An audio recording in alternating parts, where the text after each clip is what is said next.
Good morning, good afternoon, or good evening, wherever you're joining us from around the world. Welcome to Web3 Warriors, episode 40, featuring Eearplug. Welcome, Eearplug. How you doing? Good morning, Dave. Good morning, everybody. Good morning. Hope you're doing well, man.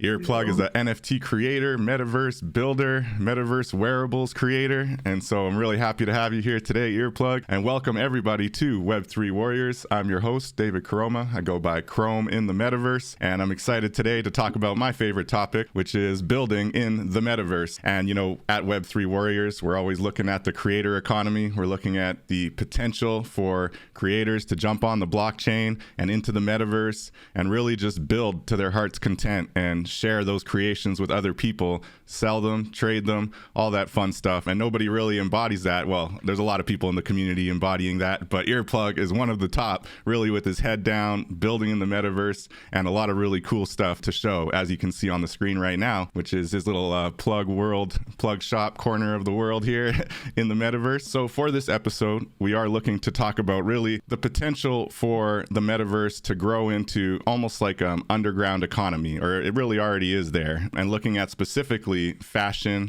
and wearables, which we will see some of Eearplug's awesome wearables in the space. And when I think about it, as I've talked about on the show before, I really think that there's a huge potential, especially looking at, you know, as the blockchain waves evolve. We're now technically, or quote unquote, in a bear market, you know, so maybe the next time the bull market comes around, people like Eearplug and others who have been building in this metaverse and really creating really awesome stuff will be having a light shine on them that maybe is not shining right now. So that's why we're here, just really talking about the things that are happening under the radar, because I think that's where a lot of the more interesting things and really the more valuable projects are happening during these times. I also want to give a specific thank you to the supporters and listeners on the Fountain app, which is a really cool new kind of Web3 podcast app where you can actually support your favorite podcasters by sending them Satoshis, and even just by listening and making clips and sharing it about, you actually raise money for your podcasters. So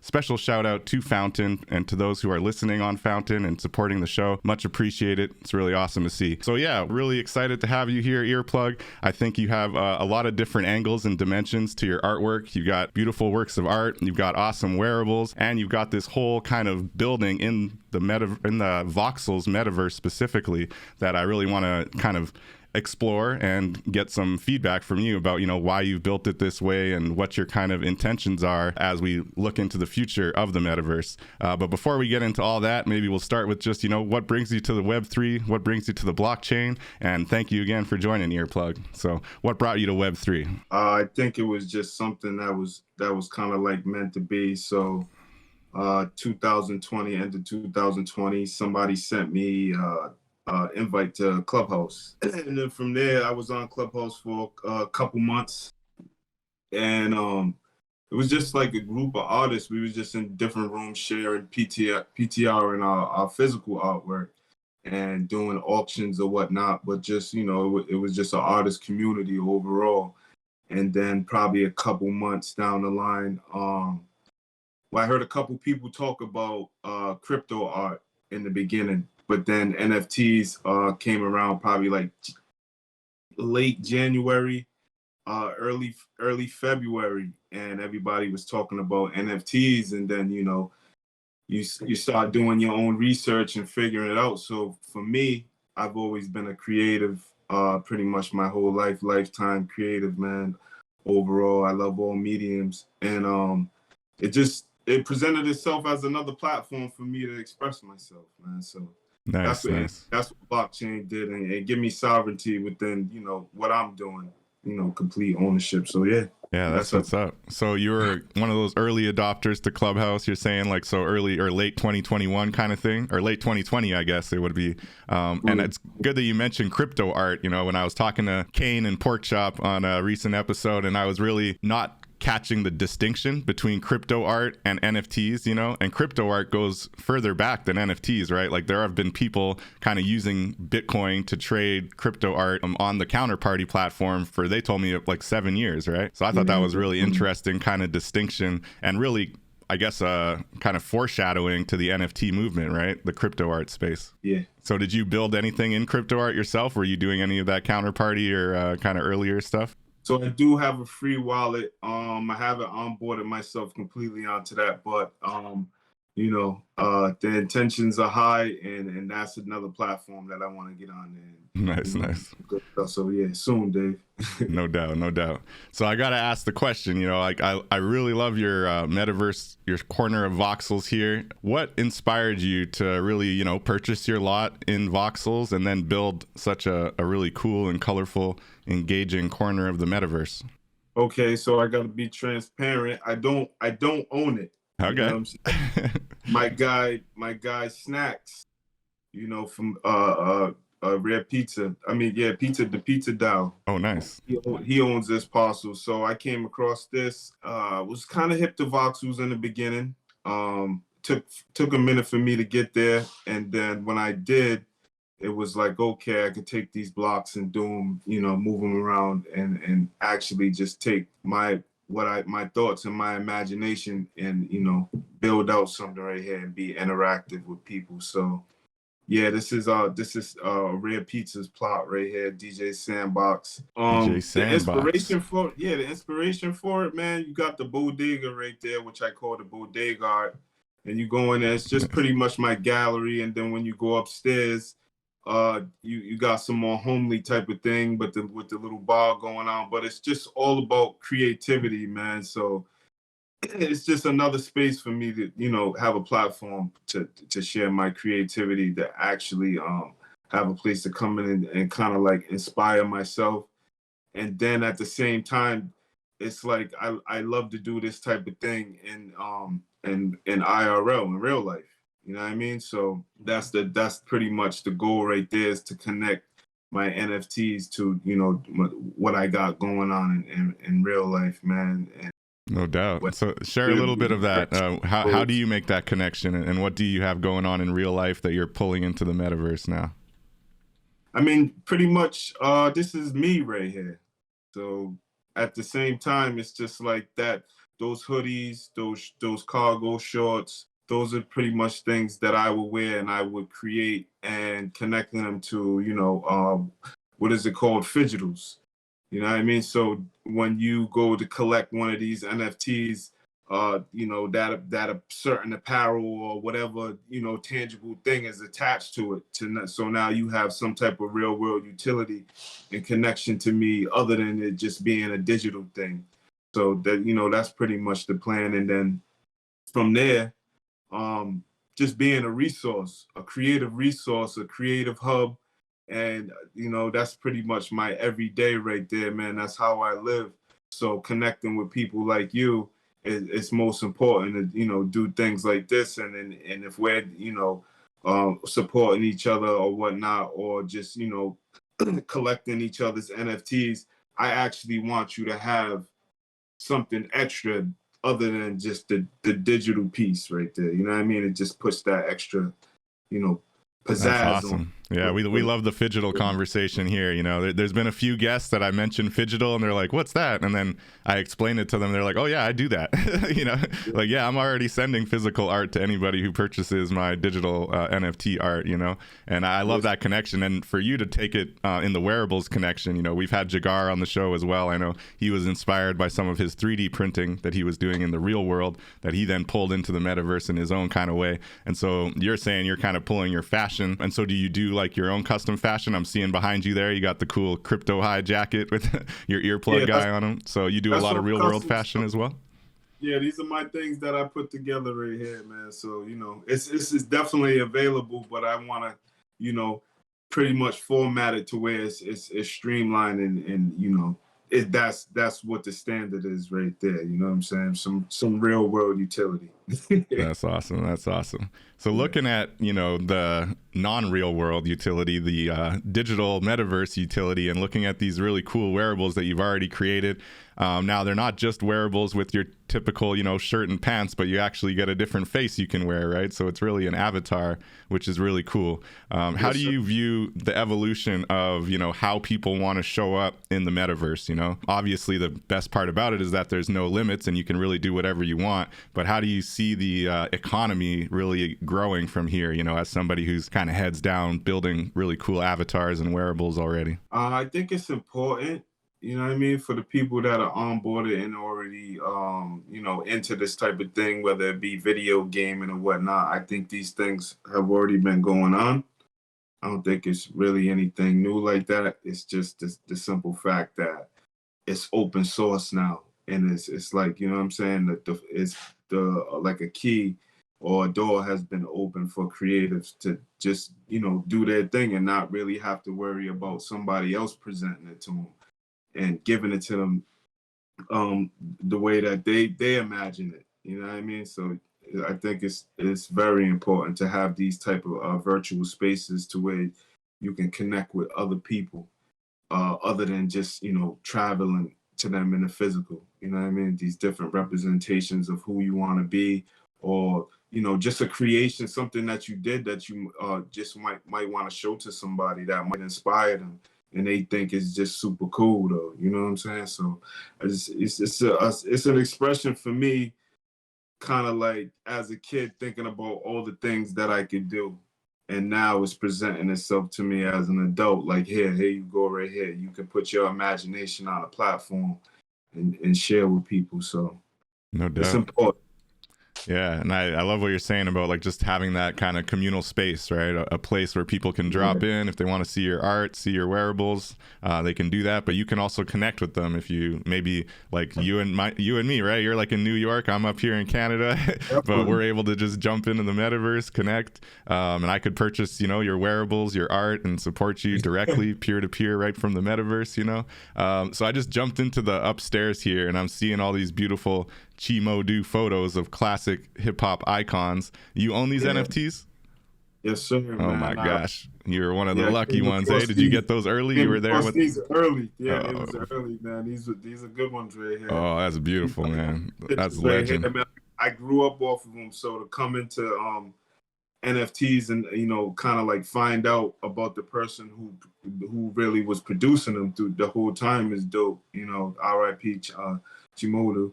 Yeah, R.I.P. Chimodu.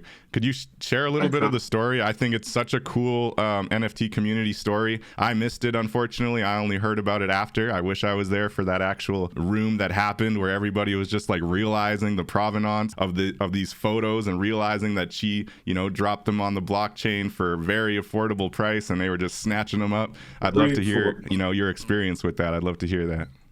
So I don't think I was possibly in the room.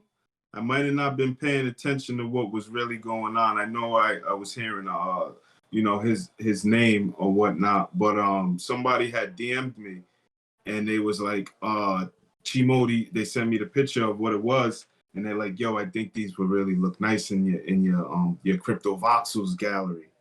So I went and checked them out, and I'm like, whoa, these joints is only $20 a piece, man. You know what I'm saying? So, yeah. Which probably came out to maybe like 60.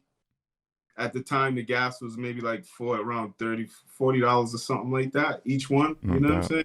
It was varying. So I hopped right on it. Like I said, man, this is pretty much the culture for me. I grew up off these iconic figures and listening to their music and whatnot. So you know what I mean? Plus for me, either way, whether the value went up or not, you know what I'm saying? It was something new. It was the historical provenance and the culture that pulled you in way more than any potential future value, and it's wild to see. I've seen some of these they were flipping for like over 1 ETH, 2 ETH, and now in this bear market, they're back down under, 0.5. Like I'm looking at this Nas photo and it's so iconic. Like that's actually him on his own bed, just chilling in front of his old like 80s style TV.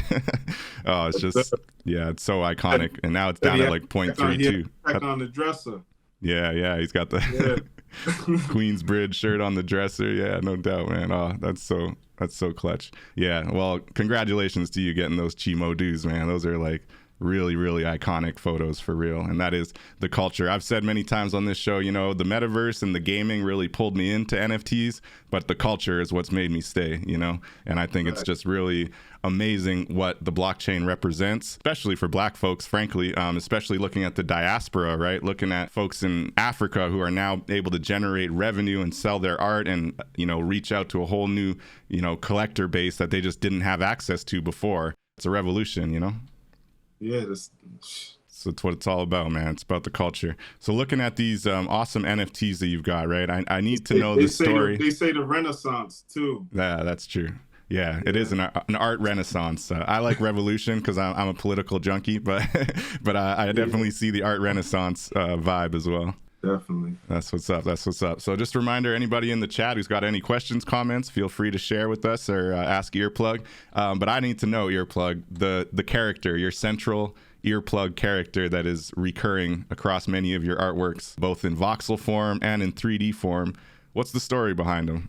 So Earplug, man, you know, overall, man, my whole life I'm kind of like well, say like an introvert at times, but with my creativity, I kind of like that was something that I kept close. You know what I mean? So whenever I created, in a sense, or drew a character, other people would see my work and they'd be like, "That's you."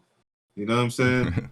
So, you know, those introvert tendencies, you tend to be alone a lot. So when it came to reference time, it was always like if I needed to look at a hand or whatever, a face, an eye, it was me. I'd just jump in the mirror. But for the most part, Crypto Earplug is a representation of just me overall, but more of my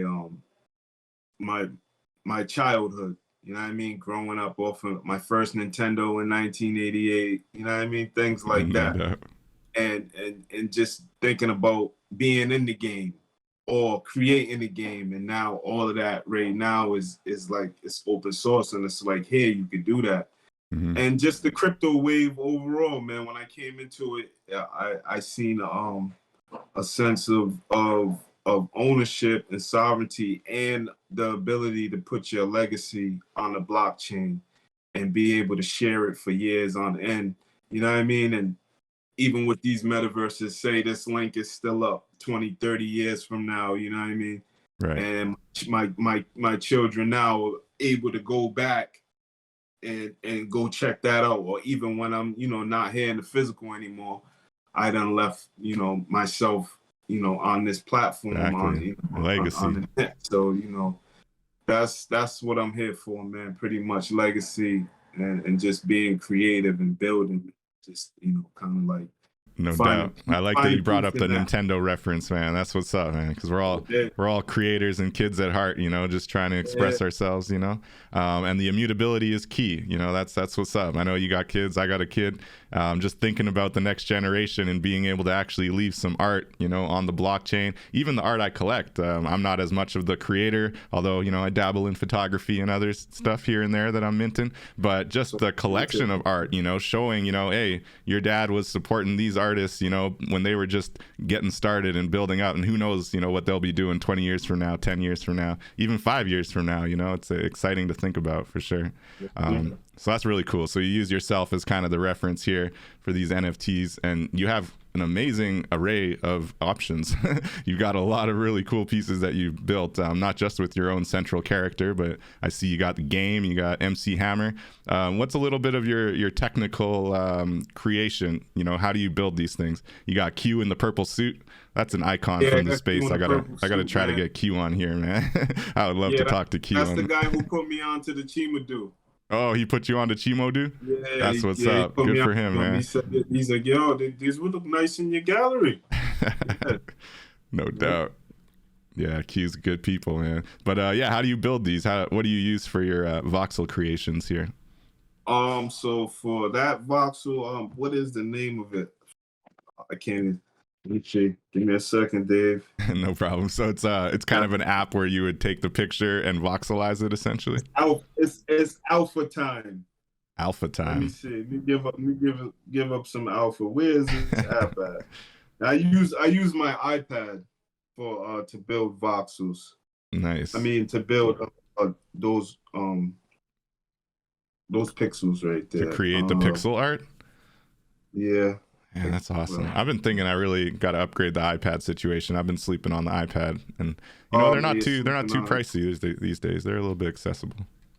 I think it's worth it, man. It's definitely a powerful tool, man. So yeah, where is it at? No doubt. Man, why are you being stingy, Alpha? Can't find it right now. All good. Too many apps. Too many, man. They're running probably right there. So have you thought about, creating an event, right, where you've got, because you got a lot of different earplug masks and different stuff, and I know like Raven Dave loves his. I see Adrian rocking hers often, so I know you got a lot of fans already collected them, and you'll obviously keep selling them and collecting them. Do you see a future where maybe you get a party of earplugs in the metaverse? Definitely. Yeah. That'd be dope, man. I'm working towards all of that, man. Just trying to figure it out, crack my code, and just just continue on a creative wave, man, that brings everything like that you're talking about together. You know what I mean? So stuff like that, yeah, coming soon, man. We got Ebro in the chat, Balboski, saying he wants that alpha. Balboski wants that alpha, man. I can't find the app right now. It's all right. It's not meant to be. The universe said no. Don't share that alpha today. I'm looking at this other piece of art here. I'm noticing it's GAN, and that's the Generative Adversarial Neural Network, which is a fancy way of saying AI art, where you plug in some prompts and it spits out some really interesting artwork based on your prompts. What are your thoughts on GAN art and AI art in general in the space? So me, I love GAN. I love AI art, man. It's definitely something that helps expand anybody's imagination right now. Helps a lot of people be a creative in a different way, man. And that particular piece right there, I think I put my name in the generator with that one right there. Oh yeah. And that image and that character, I drew that character probably I would say April of 2021. And that was like when I was first getting into the NFT scene. Wow. So I just overlaid that character over the GAN that generated out my name in that image. Right oh, there. Nice. Okay, so the character you kind of created, and then there was GAN art behind it. I didn't even notice that, but that makes sense. Yeah. So you think that GAN is essentially, for traditional artists like yourself, creatives who have always been creative, and now in comes the AI and the ability to just type some words in and get some actual art in response. You don't see that as a conflict with traditional artists, more of a compliment? I see it as a conflict. You know how it goes, but I mean,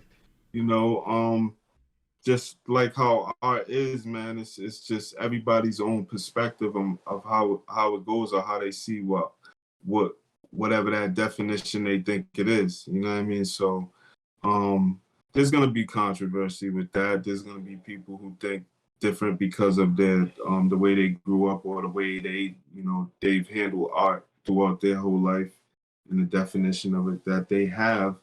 But I think for me, it's an expansion tool.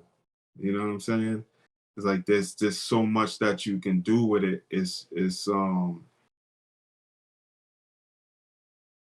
All I can do is just kind of like embrace it and use it just like a hammer to a nail. You know what I'm saying? No it's a tool, right? It's just a tool, just another tool.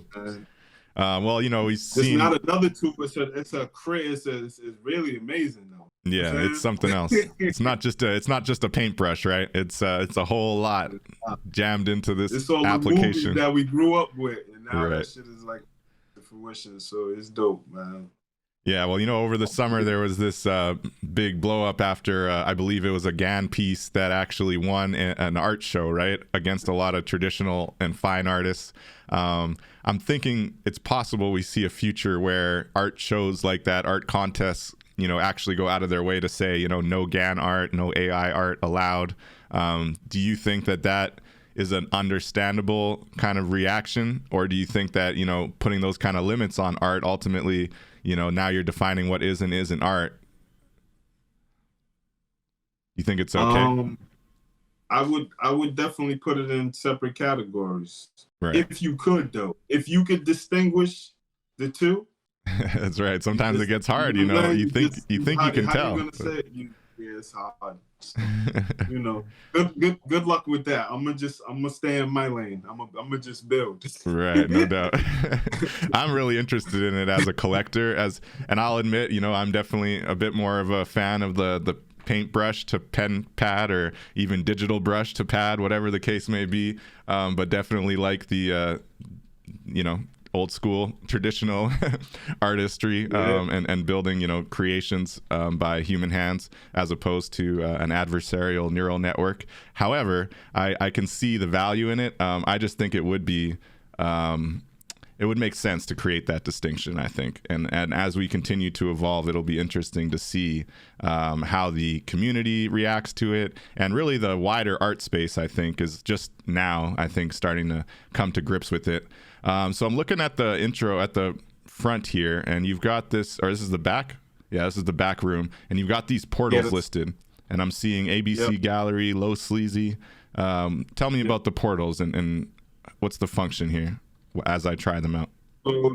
So these portals, once you tap on them, you can obviously link other people's parcels to them. So that's going to bring you to the, Low Sleazy's parcel over there in Miami. Right. That's awesome. For me, these are people that I've, or friends that I've met in the space, you know what I mean, that are actually doing the same type of thing that I'm doing.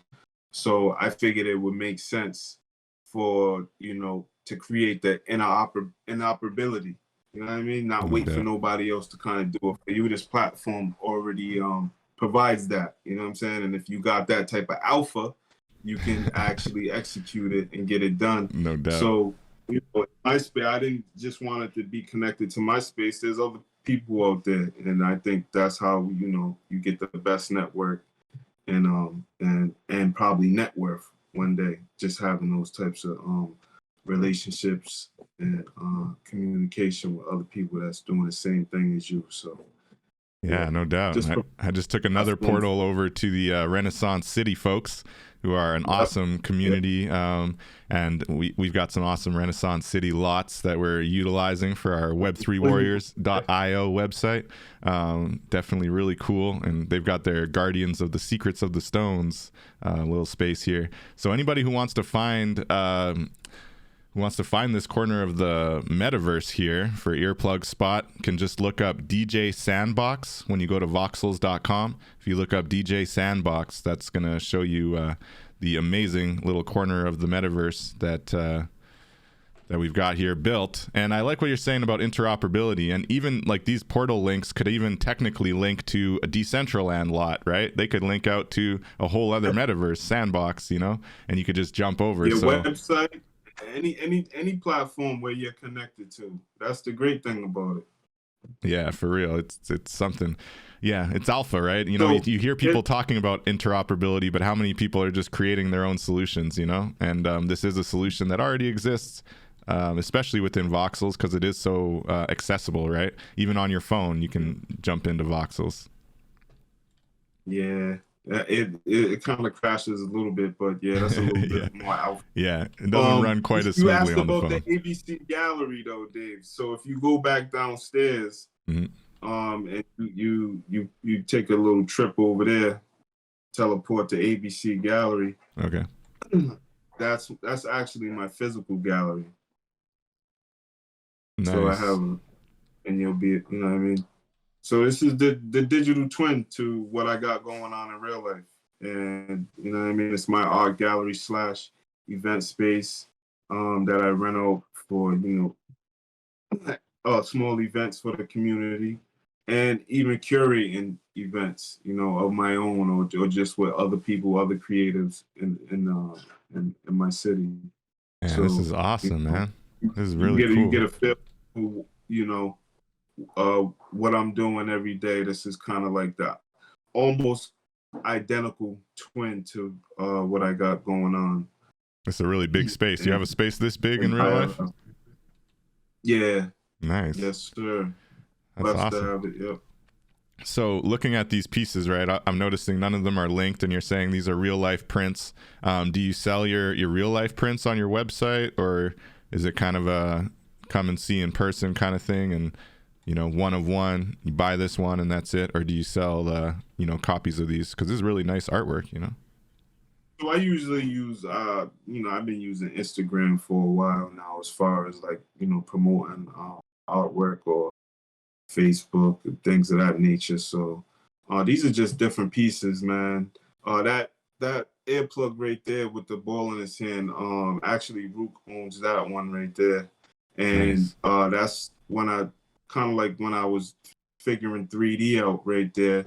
But I had went to the first NFT NYC, so I was there taking photos as well of what was going on in the background, and Oh, then I just cool. came and put it together, and that's just a part of my story, and journey throughout this NFT thing, or this digital art renaissance, or crypto art, just you know what I mean. That's an awesome So memorial, man. Like, yeah. that's a really cool way to remember NFT.NYC, your first visit there too.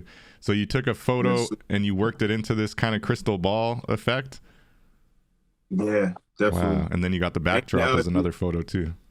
yeah, the reflection is my city though, actually, right there. So, Nice. but I just worked that 3D character into there, that crypto earplug character, and just overlaid it, and made the photography I took in NFT NYC 2021 the background. That's dope, man. That's a And really nice so piece. You said they're Rook telling picked the that up? story. Yeah, Rook did. Yeah, Nice. That was our last guest on the show. See, small world, this NFT community.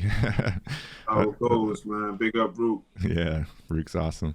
That's really cool, man. So what, do you use Blender to create these 3D versions of yourself here? Actually use Nomad Sculpt on iPad. Oh, wow. Man, Yeah, see, I got to get that iPad, man. Like, I want to definitely. dabble with this. I know a lot of people have been talking about really getting their 3D chops up during this bear market.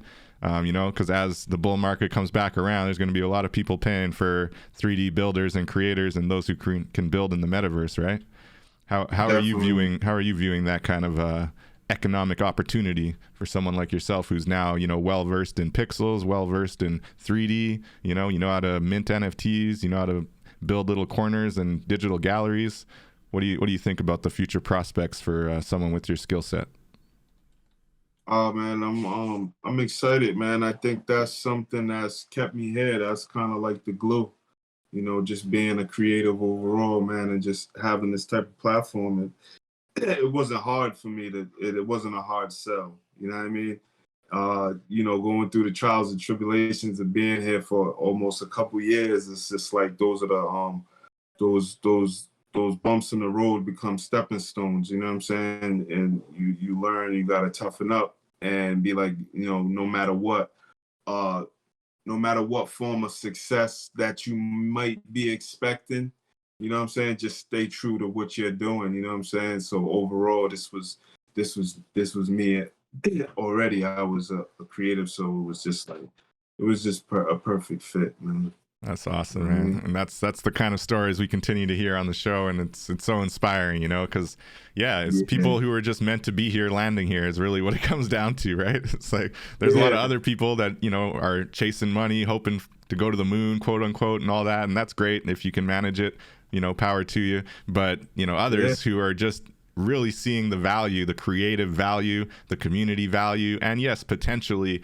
economic value, financial value in the long term, though, not with some like big grandiose hope for, this year, next year, but really building out, like you said, future generations even, right? Yeah, I think you can't help that though, to have those the grandiose like wow, I can make this, because Hmm. you see people's lives change like instantly, you know what I'm Right, right. saying?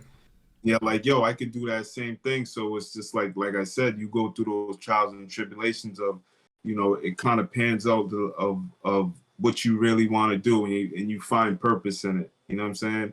No And doubt, no having the doubt. blockchain and these being able to create your different platforms, and own them, and it be just being able to do what you need to do with it, it's a plus, man. So yeah, For real. It's like you said off the top of the show, is the sovereignty, right? There's that financial, economic sovereignty and freedom to just build. And, you know, those who love what you're doing are going to support. And that's what's up.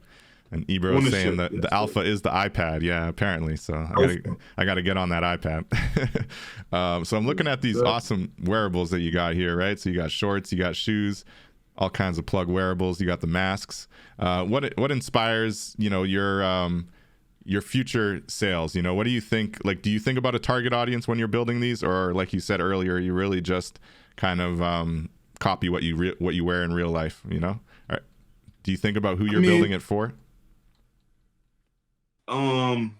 I think I have a target audience. I can't really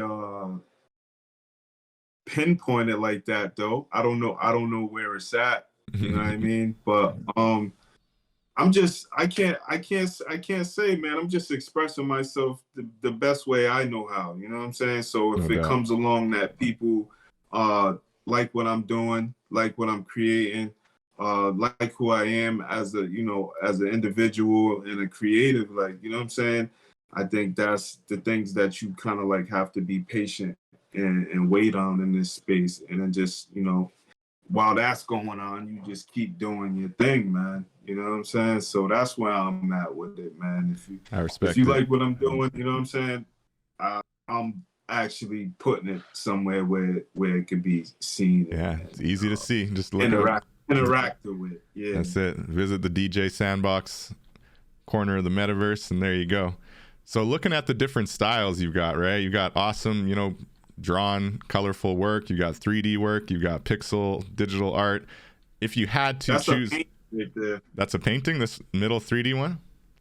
No, the guy right there. Oh, the guy with the airplane. The purple face.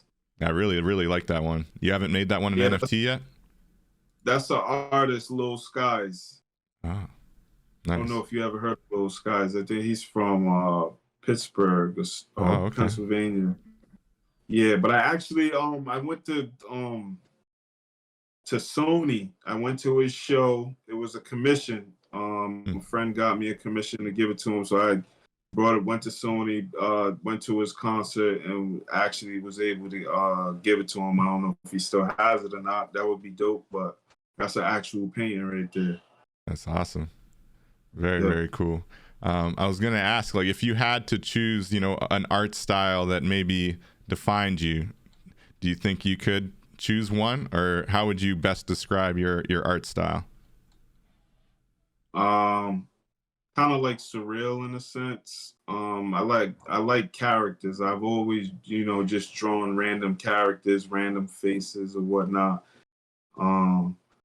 But I can't really, I wouldn't be able to pinpoint it like that and say there's a certain style that, you know, would kind of like define me. I just kind of like to mix it up, man. No doubt. And unorthodox, outside of the box. Multimedia artist, yeah.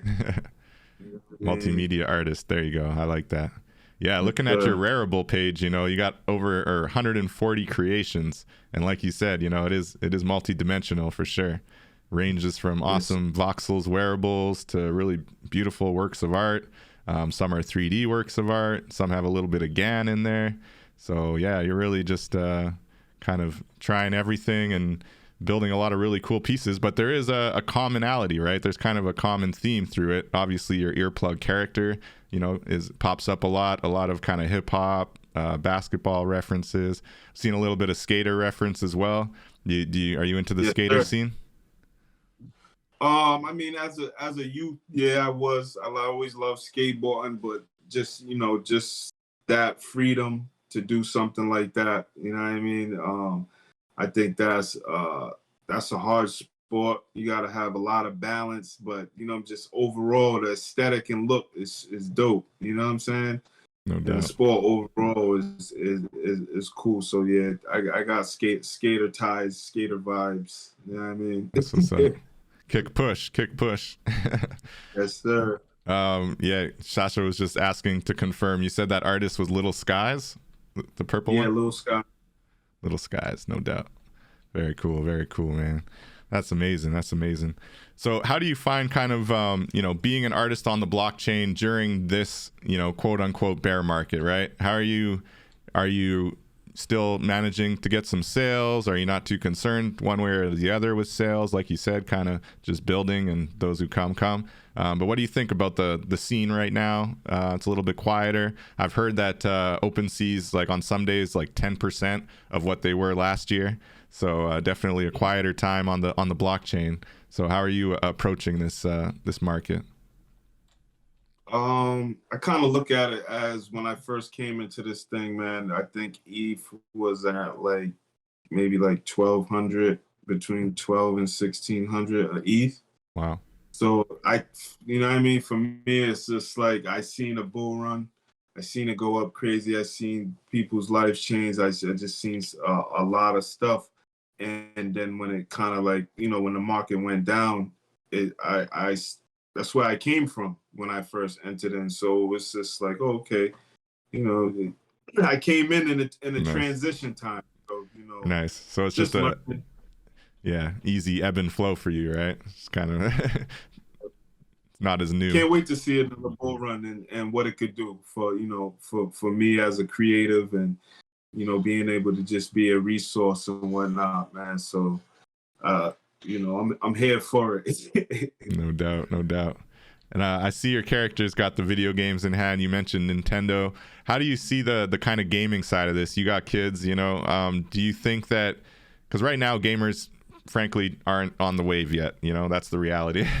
I've been trying, and I talk to a lot of gamers because I enjoy a little bit of streaming and esports and stuff. And generally they, are listening to the FUD. They have their whatever reasons for not really being interested in blockchain. So they don't quite see the value yet, even though, as far as I'm concerned, cryptocurrency and blockchain more broadly and the metaverse is all built by and for gamers, and I think that just the virtual currency, people spending so much money in digital worlds, which has been happening for decades, right, in video games, is kind of the precursor to now spending money in this digital world on the blockchain. The main difference being that it's decentralized and you have that true sovereignty, right, that true ownership. So why do you think gamers haven't quite, flooded the gates yet? Oh, I can't say. I honestly can't say. Maybe they're getting paid for, their play right now already. So they're like, probably, why would I want to switch over? But I mean, I kind of like take it back to GTA, playing GTA for like, when it first came out. Right. And then you could do that where you could just have infinite money. You know what I'm saying? Yeah. So I think all that is kind of like possible with that. I don't know why you tell me. I don't know why. That's a surprise right there that they're not onto this. I was surprised, because I started this podcast on Twitch for the main reason, and that's why we still do these live streams on Twitch. We're showing up live on Twitch right now. Shout out to everybody tuning in. You gotta be patient. I know, that's what it comes down to, that's really it. I don't think those who do see the value maybe are doing their own thing, and then other people who are just kind of into the more gaming space don't quite see the value yet. But I think we'll see it evolving. Like, I'm looking at things like people who host tournaments actually giving out NFTs as like, you win the tournament, here's an NFT, and as that grows, that can actually have a lot of real world value in the future, even if it's just a really basic free image, to start out with. So I don't know, I think it's exciting, and I do hope, like you said, with time the gamers will understand the value and understand that this blockchain space, this Web3 space, is really built for them, yeah. I think you're doing that though, so we're trying, we're you're plugging being away. the message that you bring. So I think they just need to bump into somebody like you. That's you know it. What I mean, you plant the seed and you just wait for them to water it, and you still got the platform, so they'll come back and figure it out. Yeah, no doubt. Well, I appreciate that. We keep plugging away, So sure. Have you thought about gamifying the metaverse? I know I've heard some rumors that Voxels is soon going to be allowing, a little bit more engagement with items. Like, for example, you could actually jump in a car and drive, something like that. Do you have any thoughts towards that kind of side of the evolution of the metaverse and what you would do if you had the opportunity? I would just say I can't wait for that to happen and be able to mess around with that and see what I could do with it. But just being able to have more interactivity within these spaces, man, makes them more of a plus. You know what I'm saying? Because everybody's not able to get out and do certain things, and you can still have an experience and do that within these spaces. So, you know, if you got a corner store in IRL and you got that same corner store in the metaverse, you know what I'm saying? Somebody might want to take a trip through the metaverse to, you know, get them some groceries or whatever they need and get that delivered to them. You know what I mean? But they still got the experience. They didn't have to get up off their couch, their bed, or whatever space they were in. You know what I mean? They could do it there. So, yeah. It's true, right? It's just that ability to jump in from anywhere. Yeah. No, it's exciting for sure.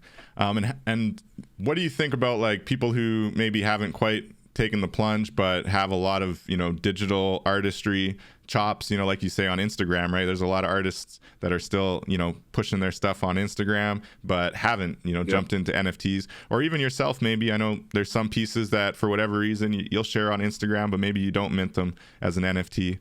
So maybe I'll start with that. You know, for yourself, how do you differentiate, how do you choose, you know, what kind of art you want to mint, and why wouldn't you just mint all your art?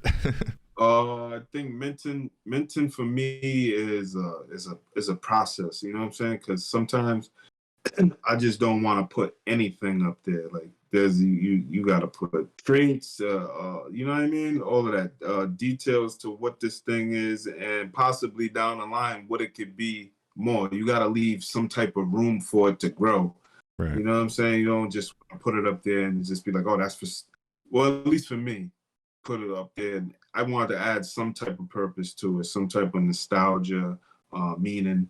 You know what I mean? So I got a lot of artwork that could just be an NFT, but I think as my story goes on, those pieces will reveal themselves on the blockchain when they're meant to be. So you know what I mean? I'm just, you know, staying patient, staying creative, and I realized that something that I did 20 years ago, you know what I'm saying? Right. 10 years ago, 5 years ago, when it's time for it to be revealed, it will reveal itself and, you know, create the story for me on the blockchain. So all in due time, right? Yeah. So that's cool. You know, yeah, I know some fine artists and people who share their art, you know, already on Instagram and that, and I find myself wanting to be like, oh, you should just mint this. Like, why don't you try to sell this on the blockchain? But at the same time, that's just my perspective. And to your point, you know, maybe especially if it's your first one and you're just getting into the blockchain for the first time, you're not going to just want to like throw just any image on there or just mint. You know, maybe you do want to be a little bit more thoughtful and have an eye towards whether it's legacy or provenance, just the fact that it's immutable, right? And it's going to be there forever. Yeah, that might land a little bit different for some people, right?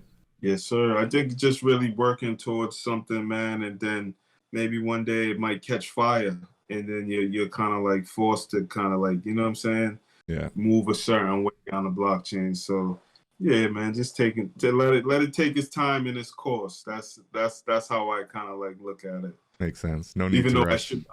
I should mint more. I'm not saying I shouldn't. Nah, you got lots, man. You got 140 pieces already minted on this blockchain, man. It's amazing. So I spell it ether. So I'm looking at some of these derivative pieces. This one Lifted Ape really caught my eye. Did you create that one, or would you have minted that? It's a 3D. Yeah, so that came from a collection called Lifted Apes, and the creator of it reached out to me, and he was like, "Yo, the collectors of them, I'm gonna shoot them your way and see if they want, you know, a 3D commission of their apes." So these are 3D renders of a collection called Lifted Apes. That's dope. So you did 3D renders of the collection? Like you were kind of the main point person? Yeah, so whoever has the original ape and they want to reach out to me, you know, we left it open for them to reach out to me, and I'll create the 3D one. So like the creator of the collection, he got one made first, and then he put it out there, and then that, you know, kind of like started a little fire. So yeah, That's dope, more to man. come. So did you get some decent commissions off that? Yes, sir. Nice, man. Because I've Definitely. noticed in your metaverse you got this other dude with dreads here, so he would be one of those as well. So now that's something I just did. That's actually Lil Durk's ape. I just threw the dreads on him and did it in 3D. Oh, nice. Yeah, Send it over to yeah, Lil Durk. yeah. Actually, yeah, definitely. Nice. If they see it, you know what I'm saying. Maybe one day they'll see it, and you know, Yeah. they might like it. But that's actually a paint in the Frida right there. That's another hand. Yeah, I was gonna say I tried clicking on it, Yeah. didn't bring me to. Is there an NFT of it? Nope, that's not an NFT, but it's actually a actual painting. Well, it's gorgeous. You painted that, or is it something you collected? Yeah, that's acrylic and airbrush right there.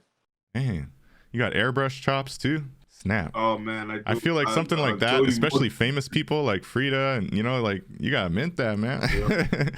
You could sell that for sure. That's beautiful. That was man. a birthday. That was a birthday gift to somebody special, man. That Oh, one right okay, I there. So got you. that's There you go. a lot of value. All right, I feel you. So that's just it, Not everything's meant for the blockchain, right? Look at this really cool alien you got here. It's got kind of Shiva vibes, like 10 arms. Yep. Tell me a little bit more of your art inspirations. I've noticed you got some kind of esoteric vibes happening sometimes as well. What are your inspirations for your art outside of yourself? Because we know we got the earplug character in a lot of these pieces, but some of them are more symbolic, or philosophical. What else inspires your creations? So that one right there was around the time that I was coming into what was that? Well, I had a daughter in 2020. And then coming into NFTs, I decided to create this piece right here, but it was really to show my appreciation for women, seeing my daughter birthed and just having a different experience that time around. I got 4 children, and seeing her born, seeing the actual, the uterus and the tree of life, it was like that experience right there was different for me. So it inspired this piece right here, and it's just the appreciation for women. That's awesome, them man. being the portal of life that they are. And they just, they hold different worlds in their hands, man. So it's just like that's heavy, bro. That's good, man. That's awesome. Really expound on it too much, man. You know what I'm saying? My mother was my first house, so it's like word. It's that divine feminine energy going on here. Yeah, it's called She Is Beautiful, as you can see, but that's pretty much it, man. That's awesome. Very just cool, respectful for the woman overall. So the family inspires you as well, man. Yes, sir. That's awesome. Oh, here's another one of those ape derivatives. So what are your thoughts on derivatives more broadly, right? I think it's a really interesting angle for creatives, but also for collectors, thinking about, because I have actually one of my favorite derivatives that I have is actually a 3D ape. It's a 3D collection they did of the original Bored Apes. And just like you were saying, the original owner of the Bored Ape had to approve the 3D artist and then commission them. And they would actually get, I think it was like, they could get it for themselves for 0.04, or they can get a portion of the sales if they sell to anyone else. So, and I think they sell them at like 0.1 to anybody else. So then the actual ape owner would get 0.05 of that, and the 3D artist got 0.05 of it. So it was a really cool kind of just an example of how derivatives create their own kind of opportunities of them for themselves.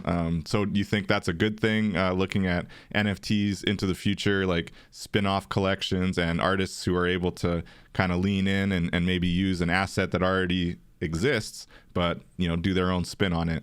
Yeah, I think that's the best way to go about it, man. Pretty much. It's always gonna be like that with creativity. Something's gonna inspire the next thing. You know what I'm saying? Like you can't really get around that. Like we're visual people, we're people of habit in a sense, but just your environment overall is gonna breed a certain perspective that's gonna come out in different ways. And like just, you know, you never know, one day my artwork or their artwork could complement each other, and you know what I'm saying, you never know what it can do from there. So, you know, inspiration, what's the is the highest form of life or something like that, you know what I mean? So Yeah, that's what's up, yeah. man. That's yeah, that's true. And I think that derivatives are a form of flattery, I guess you could say, as far as like, you know, showing that you think that the original art is very creative and inspiring, but then also creating your own version and then selling that, and that creates its own kind of spin wheel effect, right? So it's really interesting. I was just looking, there's like a faint Terrence McKenna in the back of this image. Oh, that's really, yeah, that's what it is. yeah. That's very cool, man. It's very dope art. Awesome derivative projects you got here, man. So if you had to say, you know, like, what is the overarching kind of narrative of your collections? You know, you've got 140 pieces minted, a lot of wearables, a lot of art. You know, what would you say is kind of the through line through everything you're doing right now on the blockchain? Really just telling a story, my story in a different way, the way I want to do it. You know what I mean? Just, you know what I mean? Just taking total control of who I am in a creative sense and putting it out there. Got a lot of different life experiences, you know what I'm saying? Whether the good or bad, it's all something that I can reflect on and make sense of the now with. You know what I mean? So, you know, I think pretty much a lot of people, children or whoever, can relate to this type of upbringing or visual that I bring with my artwork, man. It's just overall just my life experience is encapsulated in the way it just comes out, you know what I'm saying? The way I express myself. So, you No know, doubt. I just love the way really you kind of throw in animations here and there. Sorry. Yeah. You said the animation? Yeah, your animations are, you know, it's not like over the top, but they're always like really cool, like really subtle. Yeah. I mean, that comes with being in the space and figuring out these different programs, though. So, you know, I'm looking to graduate and get into Blender more and learn and get these animation tricks down, like, you know what I'm saying? So that's what I'm working on in the background. It's a little alpha right there for the people. That's what's up. But yeah, and just telling my story in any medium, and then making them connect, whether it be a comic book, 3D, paintings. I could take all of that and put it inside of these virtual spaces, man. You know what I'm saying? And present it in a different way and That's what's interact up. with people. That's what's up. That's the creative opportunity in front of us for sure. It's like we're doing right now, though. You know what I mean? Yeah, no, exactly. We're strolling through your corner of the metaverse. We're looking at all these different NFT collections you got on the blockchain. I need to know about these astro nugs. So you got the herb, awesome. You got the herb on the blockchain with the little alien dude. You know how that goes. We always got to keep a good pack around, man, for just safety precautions. You know what I'm saying? But these were 420 creations, and you know, I think that kind of like speaks for itself right there. I made these on 420 and minted them out, and you know, I think anybody who's ever had a good nug can understand my plight with this creation right here. And we gotta get super high. We got the spaceship, and we got the nug on top. So a 420 tribute, you know. 420 tribute minted on 420. That's what you're saying. Yes, sir. And maybe one day that'll be in inside of like a video game or just, you know, my own virtual space, metaverse, and be interactive. So yeah, you can create it. You can use it as a digital asset for something. Yeah, something in my catalog that can evolve one day, man. That's all. And it's quite the catalog you have, man. I'm looking at all these collections. 1, 2, 3, 6, 7. You got 7 collections all together. Each one's got a wide array of different types of artwork. Looking at your Ear Plug Wear, and just so everybody knows, if you're looking up Ear Plug on the blockchain, you got to spell it with 2 E's, EEAR, and you'll find his amazing artwork here. But yeah, looking at the storefront, right? You got Ear Plug Wear. What is the goal with this? You know, like as far as people who purchase them, wear them around in the metaverse, you know, long term, because you've built built quite a few of them, right? What are you hoping to see as kind of an end game? Let's say you can actually sell out of these, right? And then you've got a whole bunch of people. Let's say the Plug brand, you know, just takes off. Everybody wants it because it's got provenance. It's been in the game since 2021, you know, real metaverse OG. How do you see that kind of growing from there? You know, do you think that brands in the metaverse are eventually going to have a similar type of, I don't know, appeal as brands in the real world? I mean, I think what I do in real life, you know what I mean, creating a piece, I think it just transfers right over to this type of thing right here, man. And if you have people who are on these platforms and, you know, they come in you know, looking shabby, like, you know, just like that butt naked avatar. They need some gear, man. Can't be naked, that's for sure. They feel a certain way. And if they appreciate it enough and want to grab some gear, then, you know, it's there. And then that, like you said, that creates a legacy for what I'm doing. You know what I mean? And you just never know how those interactions could be in these different spaces to where somebody else might see it and like it, or they might be familiar with my work and could spark a conversation with the person who has those wearables on, and you never know who's me and who, you know what I mean? So I just think though these types of symbols will always make sense when you do your best to try to make them make sense. They'll age well, right? They'll age well for sure. Yeah. That's what's up. And looking at the different metaverses, right? So obviously, you know, you got your spot with DJ Sandbox where you've built out in Voxels. Do you have a line of sight, you know, towards Decentraland, Sandbox? Any thoughts on other metaverse corners? I'm going to assume Voxels is your favorite. Maybe I shouldn't assume. Is it your favorite, or do you have a favorite metaverse? Yeah, man, I love Voxels. I wouldn't say I have an overall like pick or anything like that, but you know, I think Voxels overall is just an important platform for any creator to come into, because you actually don't have to buy the land. You know what I'm saying? You can get you a free space and do your thing and have that link connected to anything to where people can go in and experience your space. But I think I'm leaning more towards just really creating my own world. You know what I mean? So nice. That's going a good view with the 3D and just building in that sense to where I can create my own experiences. And I know, I believe it's Monaverse, right? Are you familiar with Monaverse? They're a little bit higher fidelity. I went through there. I haven't really dibbled and dabbled a lot, but I appreciate all of them. But for the most part, man, I'm a Voxels guy for now until I get my thing together and start building with some good friends. You know well, I like what you're saying about building your own, and I do think that when it comes to Voxels, it's probably the closest you get to really being able to build your own in a very accessible metaverse, because it's quite a sandbox. But looking at something like Monaverse that I just mentioned, so what happens with those kind of build your own kind of space sandbox metaverses is that they usually have their own SDK, which is like a software development kit, right? So that's how you are able to actually build. And I know with Monaverse, I believe it's Unity. So they allow you to use Unity to kind of create these 3D spaces from scratch and then just upload them through their SDK onto the metaverse and onto the blockchain, which is cool. But the downside is it's just accessibility wise, it's a pretty high fidelity, right? You got to actually download the software client and install it on your computer in order to get, full access. That's with Somnium Space as well as another metaverse like that. So that seems to be that balancing act, right? Between accessibility and immersion, or quality of graphics, really.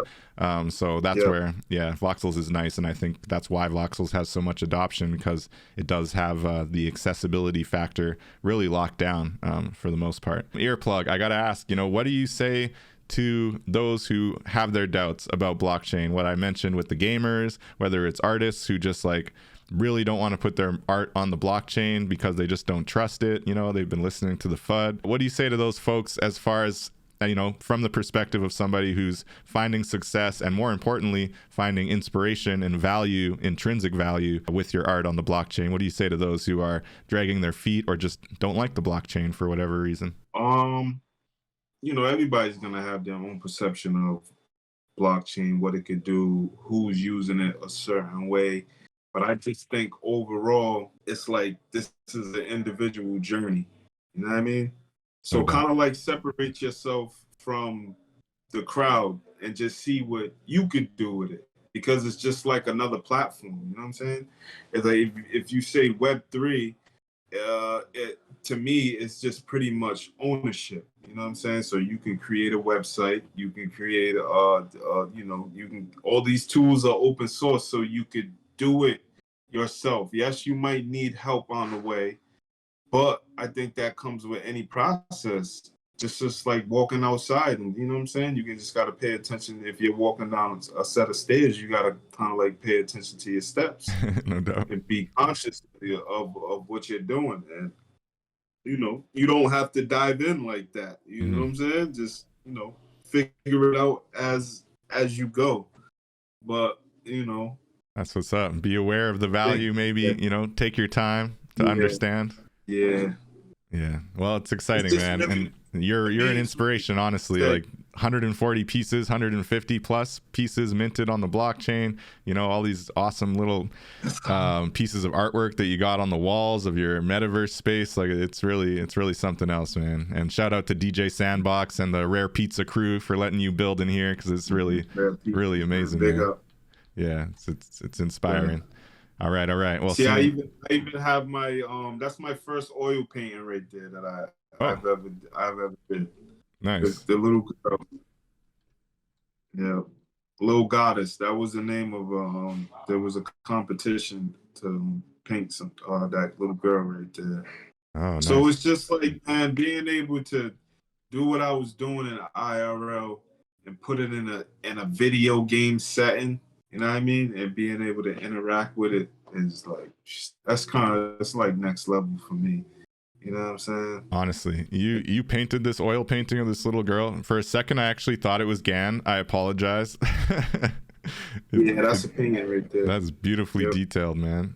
And you can actually see the oil now that you mentioned it. You can see it in the shimmer of the little bit of light that hit it. Yeah. Wow. Beautiful work, man. Really well done. That's amazing. He said he thought it was Gan. Come on. I just was like running by it. I didn't pay close enough attention. I apologize, man. This is next level details, honestly. Really amazing. And that one hasn't been minted either. You said that's an oil painting. You have IRL for sale? Yeah, I didn't mint that. So would you sell that one of one IRL? The oil printing? Actually, somebody stole that painting. What? So yeah, man, I did that painting in 2016, and it was Swiss Beats had a call for a competition to do it, and somebody had put me on. I was new to Instagram around that time, 2016. Yep, and I just went with the competition, and that's what I came out with right there. I think I did pretty good, but I think it was Swiss's daughter. If I'm not sure, I think he was saying that, but it was a Little Goddess challenge. Wow, Instagram. That's so amazing. So you can go man. pound. You can go to Instagram and pound Lil Goddess LILGODESS, and I think that images from that will pop up. Well, since you lost the actual physical, I hope you do mint this, and I would love to purchase it. And I do apologize for the GAN mention. They're giving me a hard time in the chat here. But yeah, sorry to hear about that being stolen, man. That's crazy. That's really beautiful artwork. Awesome.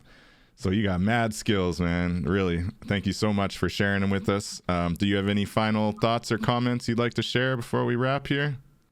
I mean, overall, man, I just want to thank you for reaching out and providing a platform for me to express myself, man.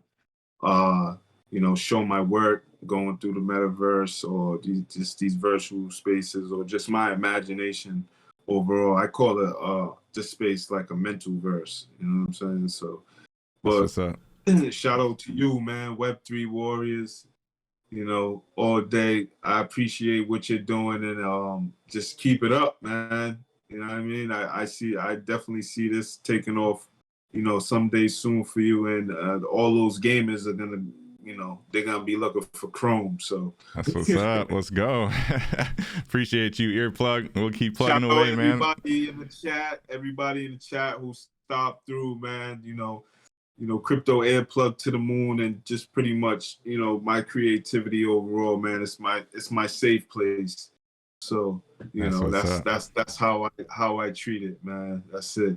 That's it. Crypto Earplug to the moon, and couldn't have said it better myself. Thank you, everybody who tuned in the chat and chimed in. Appreciate you, Sasha, Ebro, everybody else. Till next time, we're going to catch you in the metaverse. We'll be live next Saturday, 12 p.m. Eastern.